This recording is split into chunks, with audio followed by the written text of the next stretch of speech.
Good morning my dear student. मेरा नाम राजीव राज हो गया।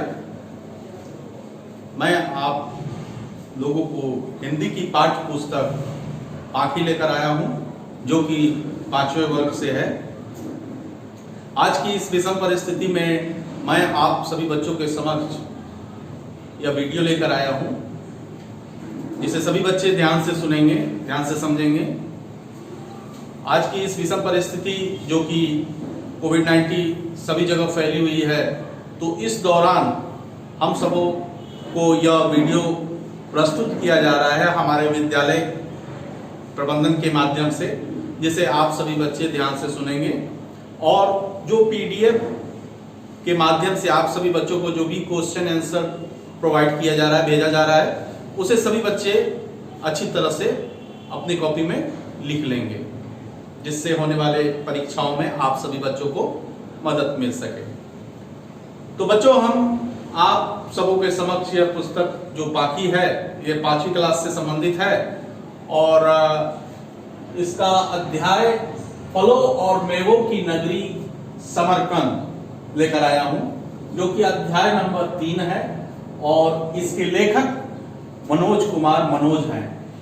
यही मनोज कुमार मनोज पर ही ये पूरी जो यहाँ पर विस्तृत वर्णन किया गया है, ये इन्हीं पर ही वर्णन किया गया है और समरकंद के बारे में वर्णन किया गया है।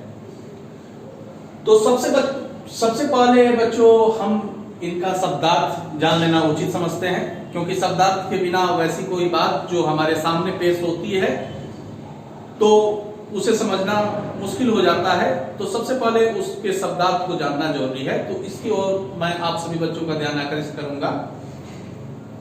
यहां बालपन मतलब बचपन, बर्बरता जंगलीपन, क्रूरता, अकूत बेअंदाज, वैभव दौलत ऐश्वर्य, कुदृष्टि अर्थात बुरी नजर, अभिलाषा अर्थात इच्छा, सुवास महक या सुगंध, मनोरम सुंदर, आग्रह अनुरोध या जोर, दल समूह, अभिभूत वशीभूत, अनुराग प्रेम, वेधशाला अर्थात वह स्थान जहां खगोलीय नक्षत्रों से संबंधित खोज की जाती है, वह वेधशाला होती है।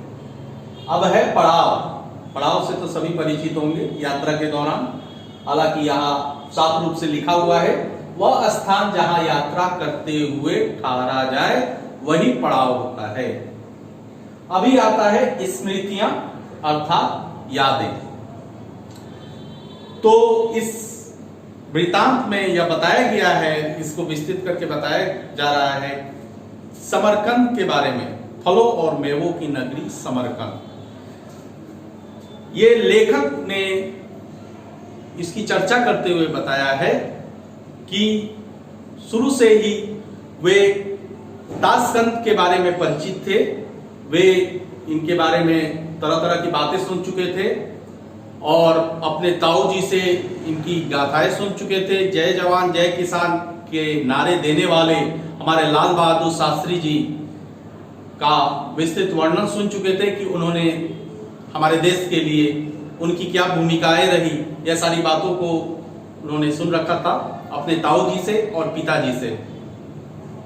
और उन्होंने यह भी सुन रखा था कि तैमूर लंग किस प्रकार वहां अपनी बर्बरता निभाते हुए किस प्रकार वो बर्बाद किया, वो सारी धन संपत्ति को लूटकर समरकंद ले गया। तो यह उसके लिए तो काफी अहितकर हुआ, क्योंकि वह पूरी संपत्ति को जो लूट कर ले गया तो यह काफी अहितकर हुआ, लेकिन उसके लिए तो हित हुआ, वह पूरी संपत्ति लूट कर ले गया। और इस कारण वहां जब वह समरकंद ले गया तो उस समरकंद को देखने की इच्छा इस लेखक को शुरू से ही थी, बालपन से ही थी। वही समरकंद देखने की इच्छा थी।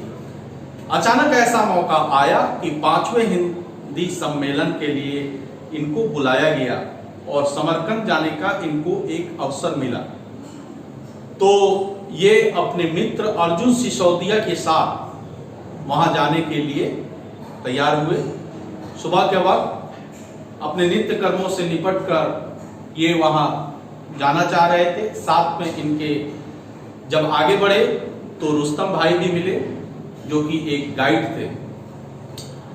तो सफर इन लोगों का जब शुरू हुआ, उस दौरान इन लोगों के मन में तरह तरह की भावनाएं थी, और जो सफर के दौरान रास्ते का दृश्य काफी मनोरम था, और सभी चारों बगल हरियाली ही हरियाली नजर आ रही थी। बाग बगीचे सभी रास्ते में मिल रहे थे, जो काफी मनोरम लग रहे थे, उनका दृश्य काफी मनोरम लग रहा था। तो यह देख लेखक का मन भी काफी हर्षित हुआ, और वे और आगे बढ़ते गए। तो रास्ते में उनके मित्र जो नागेंद्र दुबे थे, वो उनके बगल में आकर बैठ गए, और वो उनसे कविता सुनने के लिए हट करने लगे। न चाहते हुए भी वे इसमें रम गए, और वे कविताएं, तरह तरह की कविताएं उनको सुनानी पड़ी, और उन्होंने सुनाई। और इस प्रकार सफर आगे बढ़ता गया। धीरे धीरे जब यह समरकंद पहुंचे, हालांकि ताशकंद और समरकंद के बीच की दूरी 344 किलोमीटर है, तो जब ये समरकंद वहां पहुंचे तो वहां पाकिस्तानी का जो दल मिला, तो इनका भव्य स्वागत किया। इनको भी काफी उत्साह और हर्ष हुआ जब वे वहां पहुंचे। और आगे जब ये आगे बढ़े तो तरह तरह की घटनाएं इनके सामने आई। इनको घूमने का भी शौक हुआ। जहां तैमूरलंग का किला देखने का मन किया तो वहां भी गए। तो वहां के लोगों से जब कुछ बात हुई तो पता चला कि जिस प्रकार हमारे देश में औरों को पूछा जाता है, उसी तरह उनकी पूछ होती है। वे एक महान वहां गिने जाने वाले आदमियों में से थे। तैमूरलंग, जो एक बर्बर शासक के रूप में जाने जाते थे, वे एक वहां के, जैसे भारत में महाराणा प्रताप को दर्जा दिया जाता है, वैसे ही उनको वहां पर दर्जा दिया जाता है। तो यह एक बहुत हैरत अंगेज कर देने वाली बात थी।